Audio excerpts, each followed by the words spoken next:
धरती के अंदर उतारा। अगर वो चाहता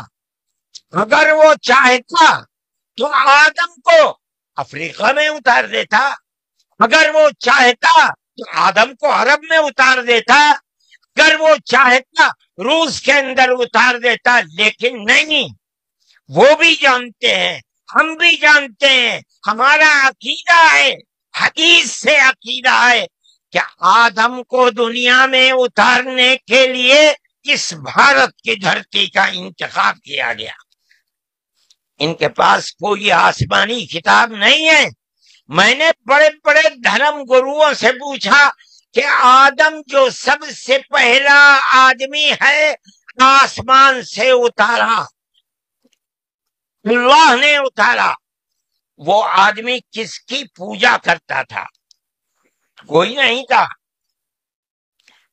दुनिया के अंदर यहाँ एक आदम था, उस आदम को कहते क्या हो?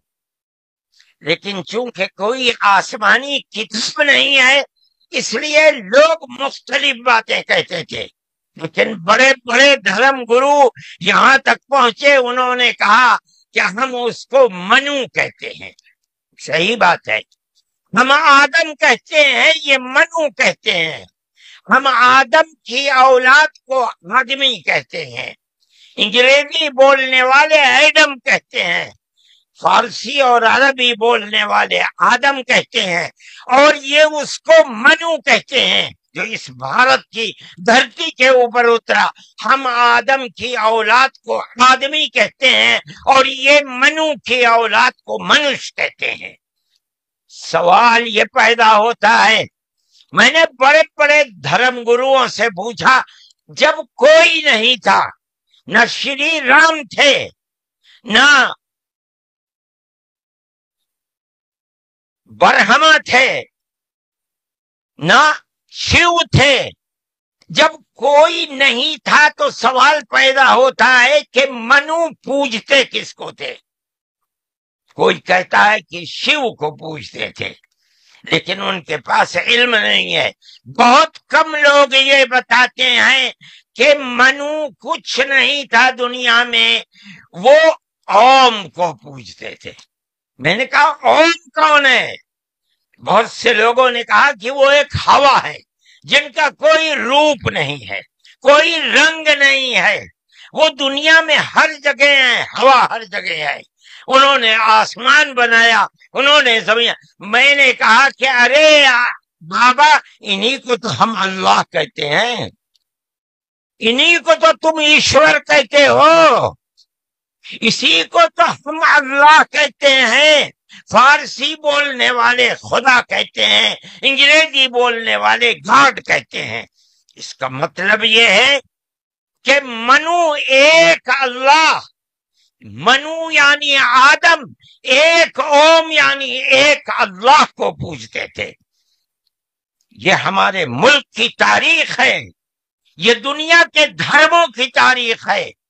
कोई साबित नहीं कर सकता कि ओम यानी आदम अल्लाह को छोड़कर, जिस अल्लाह ने अपने हमारे अकीदे के मुताबिक उनको उनके पुतले को, पहले धरती को पैदा किया, धरती में मट्टी पैदा की, और जितने रंग और जितनी तरह की मट्टी थी, सब मट्टी में से थोड़ा थोड़ा लेकर अल्लाह ने यानी ओम ने अपने हाथ से आदम यानी मनु के पुतले को बनाया।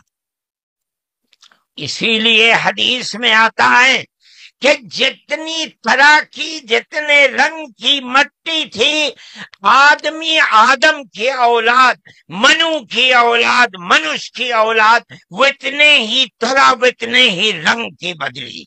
कोई मिट्टी सख्त है, आदमी के दिल के अंदर सख्ती है, कोई मिट्टी नरम है। जैसी मिट्टी थी वैसा ही असर आदम यानी मनु की औलाद के अंदर पाया जाता है। ये हमारे इस धर्म की खुसूसियत है।